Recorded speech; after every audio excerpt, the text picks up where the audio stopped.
Good morning, and welcome to our Start Your Day Smart Live, Facebook Live. You're here this morning with Martin Baillie, your business coach. Yesterday we spoke about winning mindsets, and today we're going to talk about imposter syndrome. Both subjects I have touched on in the past, but not gone into in any great detail. Today we're going to go into it in more detail. So yesterday we talked about winning mindsets. Today we're talking about what can get in the road of them, which is imposter syndrome. What is imposter syndrome? Do you suffer from imposter syndrome? Have you ever heard of imposter syndrome? These are all things that we're going to talk about today and try and get through. So look, before we get into the subject matter, look, we're on live every Monday to Thursday, every week from 8:45 to 9 a.m. So please come and join us. If you're here this morning, please do drop into the chat box and say good morning, say hello, let me know you're there. I can't see who's joining us. I can see the number of people viewing, but I don't know who they are. So please come and say hello to us. And say hi and good morning. Also, if you get any views on this or any thoughts or any comments, drop them in the chat box. I'm desperately, really keen to hear your thoughts on it. Morning, Dawn. Good to see you. Desperately keen to hear your thoughts and some of the subject matter that we're talking about. Because this is all about mindset, and it's all about getting your mindset in the right place. And it's all about understanding what goes on in your mindset. Because once you understand, then you can do something about it. It's when you don't understand it, it controls you rather than you controlling and managing it. So, imposter syndrome. So what causes imposter syndrome? Well, it's a likely result of multiple factors. Yeah, there's more than one factor causes it. And personality traits such as perfectionism is one of them, and family background. Now, there is one theory, and that theory is that imposter syndrome is rooted in families that value achievement. So with the family, really, achievement's really important to the family. Imposter syndrome can permeate. It can be rooted from that experience. Now, what is imposter? How do you know if you've got imposter syndrome? Well, have you ever sort of come across these sort of things going on in your head? Like, my friends are only still here because they pity me. What if I'm just faking being a good person and everybody is falling for it? If you all really knew me, I don't think you'd like me very much. Just think about it. Have you heard this? He only loves me because he hasn't realized I'm bad. I mean, these are real negative thoughts. I shouldn't even celebrate the success because it was just some random luck. That's imposter syndrome. These are classic examples of imposter syndrome. I'm not as good as people tell me. They're just being polite to me. They're just being polite to me. They tell me I'm great, but they're just being polite to me. I don't believe them. Imposter syndrome. So look, these are all real negative thoughts. These are all things and thoughts that hold you back from achieving what it is that you want to achieve. Now, there's 5 different types of imposter syndrome. Now, the first type is, as I mentioned already, is perfectionist. Dawn, you can relate. I'm not good at taking praise. Well, listen closely, Dawn, because we're going to teach you, we're going to talk to you today and give you some ideas and some strategies about how to do something different about that. But there's 5 key sort of types of imposter syndrome. First is with the perfectionist. The perfectionist represents a person that strives to be their absolute best, and no matter the cost to their mental health, these individuals are constantly trying to get everything to perfection. Yeah, they set themselves impossibly high standards. Yeah, but and can you imagine mental health? You set yourself high standard, you're never achieving it. You never fully achieve it. So that's the first type of imposter syndrome. The second one, and I'm sure there's quite a few people out there will relate to this one, is called the Superwoman or Superman. Now, these are people that often struggle with work addiction. Yeah, they feel inadequate, so therefore they feel that they've got to work harder than anybody else to prove themselves, and they just keep on going and they work as hard as they can, no matter what the consequences, whether they're physical, whether they're mental, whether they're emotional. They just keep on working as hard as they possibly can. The second is the natural genius. Yeah. These people not only struggle with perfectionism, but they also set themselves to achieve lofty goals on their first try. So therefore, they feel unworthy and guilty and shameful if they cannot easily complete a task because they're natural genius. So they expect, because of natural genius, they expect to be able to just do any task whenever they can, however they can.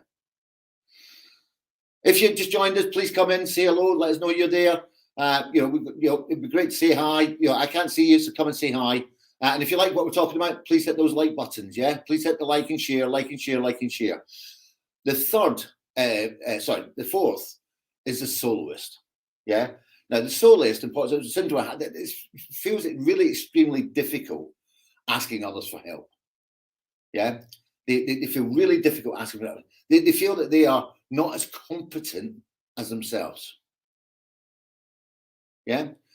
They feel that others are not as competent as themselves, so therefore they don't ask for the help. They believe that their skills are better than anybody else's. Yeah. Or that they must prove their own work through their productivity. And the fifth and final, and I'm sure we come across this imposter before, the expert. Yeah. The expert represents somebody impossible that never feels good enough, despite being extremely knowledgeable. Yeah. They feel like they are less experienced than their colleagues. Yeah. For some reason, they feel that even though they're more knowledgeable and probably more experienced, they feel that they're less experienced than their colleagues. Yeah. And especially if they don't know the answer to a question or knowledge in certain topics, that accentuates the expert imposter syndrome. So look, if you've got imposter syndrome, or you feel you got, it comes and goes, but if you feel you suffer from it, there are about 10 different things that you can do to get yourself out of imposter syndrome. The first one is break the silence. Yeah. Shame keeps a lot of people from fessing up about their fraudulent feelings. Break the silence. Talk to people about it. Yeah. Knowing there's a name for these feelings, talk about it. So I suffer from imposter syndrome. Just talk about it. Get it out in the open. That's the first thing. That will make a difference. The second thing is separate the feelings from fact. And this goes back to the chimp that I've spoken about previously. Separate the feelings from the facts. So manage that chimp. So manage the limbic part of your brain, manage that emotion. Manage the emotion so you can concentrate on the logic. Because once you concentrate on the logic, then you'll realize that it's the emotion that's driving the imposter syndrome. The third is recognize when you should feel fraudulent. So a sense of belonging fosters confidence. Yeah. And if you're only one of a few people in a meeting classroom field or workplace who look or sound like you or are much older or younger, yeah, then it's only natural you sometimes feel like you don't totally fit in. But understand when that should feel right, when that should be the right thing to do.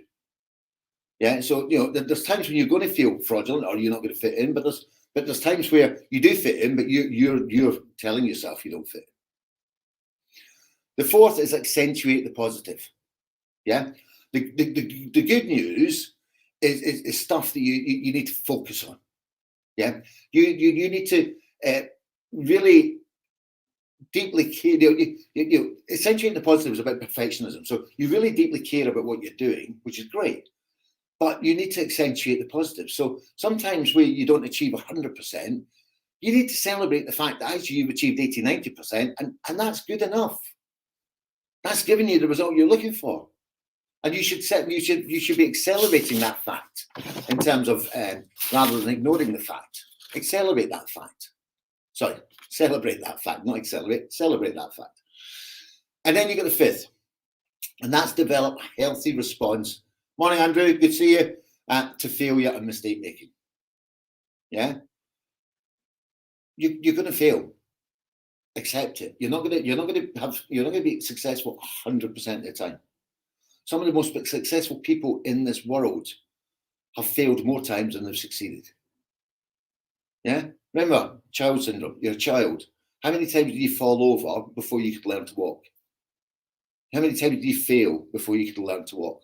It's exactly the same. You've just got to develop a healthy response to failure, mistake making, and accept that you're going to do it, and accept it's going to happen. But the healthy response is take the learning from it. Instead of beating yourself up for falling short, take the learning, go back and resolve it. And then write the rules. Yeah, write the rules. Write your own rules. Write your own rules. Nobody else's. Write your own rules. Develop a new script. Yeah, develop a new script. Become consciously aware of the conversations going on in your head, and then develop a script to overcome those conversations.